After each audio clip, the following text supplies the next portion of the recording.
अखिलेश्वर महाराज, जय जय अखिलेश्वर महाराज, जय जय अखिलेश्वर महाराज, जय जय अखिलेश्वर महाराज। हो वनांचल आश्रम है प्यारा धाम, जय जय अखिलेश्वर महाराज, जय जय अखिलेश्वर महाराज, जय जय अखिलेश्वर महाराज, जय जय अखिलेश्वर महाराज।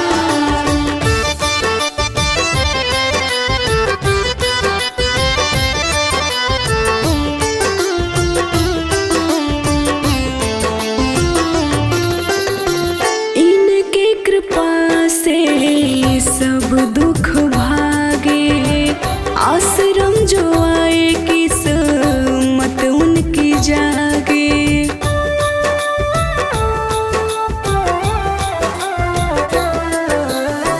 इनके कृपा से सब दुख भागे, आश्रम जो आए किस्मत उनकी जागे।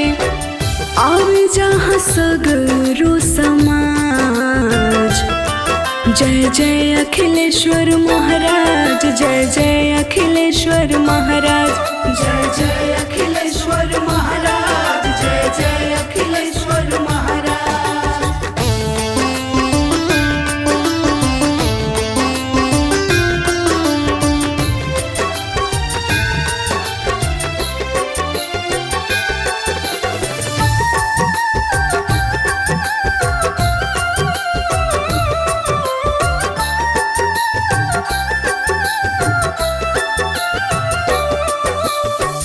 राघवेंद्र जी के मन हर्षावे, हो तो सवेरे दर्शन सुख पावे।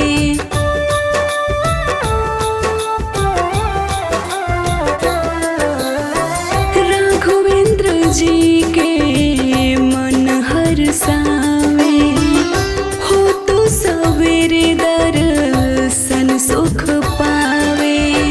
संदीप जी पेन्हावे सरताज, जय जय अखिलेश्वर महाराज, जय जय अखिलेश्वर महाराज, जय जय अखिलेश्वर महाराज, जय जय अखिलेश्वर महाराज।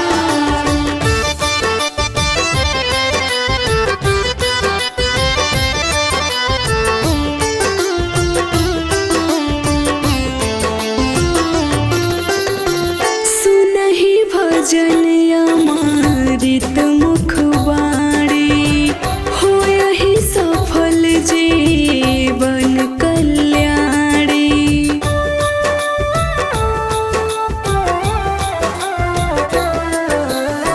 सुनहि भजन अमृत मुख वाणी, हो यही सफल जीवन कल्याणी।